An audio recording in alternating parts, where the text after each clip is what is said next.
A month ago, the Trump administration issued a return of religious and morality exemptions for healthcare workers who don't want to perform abortions, sex changes, sterilizations, and assisted suicides. And now that wholly ethical, tax-subsidized organization, Planned Parenthood, is, get this, suing to reinstate the force.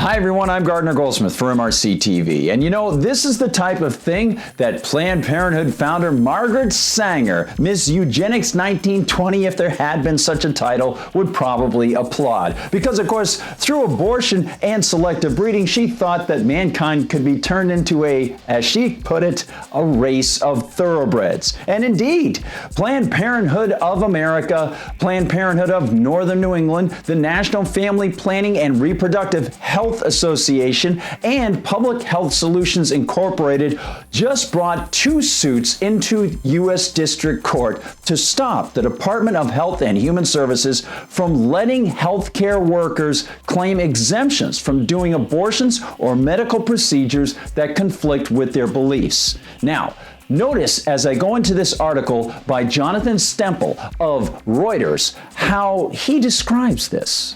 Planned Parenthood and other nonprofits offering family planning services sued the Trump administration on Tuesday to block a new federal rule letting healthcare workers refuse abortions and other services because of religious or moral objections. It's always nice to see how a reporter can offer the mistaken impression that the taking of a human life is family planning. But what's at stake here are exemptions for moral and religious beliefs that Barack Obama's Health and Human Services disallowed and which Donald Trump reinstated in May. So, for example, Tyler O'Neill, writing for PJ Media, gives us an example of a woman who is in the crosshairs right now. After 28 years of working as a critical care and emergency room nurse, I never imagined my employer would force me to choose between taking the life of an unborn child and losing my job. But 11 other nurses and I were ordered to assist in abortion even though it violated our religious convictions and contradicted our calling as a medical professional to protect life, said Faye Esperanza Rabkan Vinoya, one of 12 nurses who filed suit against the University of Medicine and Dentistry in New Jersey after the hospital sought to require them to help abortion cases. But Reuters Stemple writes that the plaintiffs in this new case, that being Planned Parenthood and its associated abortion providers, say that disallowing exemptions could actually be a form of discrimination. Quote, the two lawsuits filed in Manhattan federal court said enforcing the conscience rule would encourage discrimination against women, minorities, the poor, the uninsured, and lesbian, gay, bisexual, transgender, and queer people by curbing access to legal health care procedures, including life-saving treatments. Let's get to two key points here.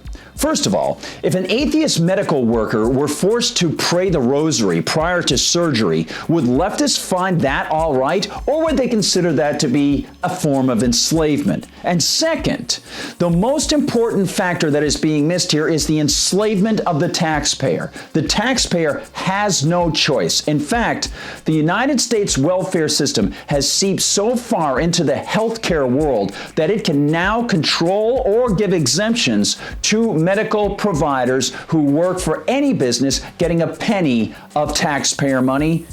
Meanwhile, the taxpayer still has to pay. Until Americans start to realize, first of all, that taxation is a form of extortion and thievery. Second of all, that abortion is the taking of a human life. And third, that there is no right to the health care services of another person or any services of any other person. America will continue slogging through this terrible moral morass, and there will never be an answer to it. It will always be fought on the federal level, just depending on who's in charge. Your morals will always be suspect in the eyes of the leaders if they disagree with you. Isn't that a wonderful thing to feel? Incredible. Power in the hands of the state reduces power in the hands of each individual moral actor. And we can always remember that. Thank you so much for watching. Don't forget to like and subscribe. And if you're watching on YouTube, hit the little bell because that is supposed to tell you when new videos from MRC-TV appear. For MRC-TV, I'm Gardner Goldsmith.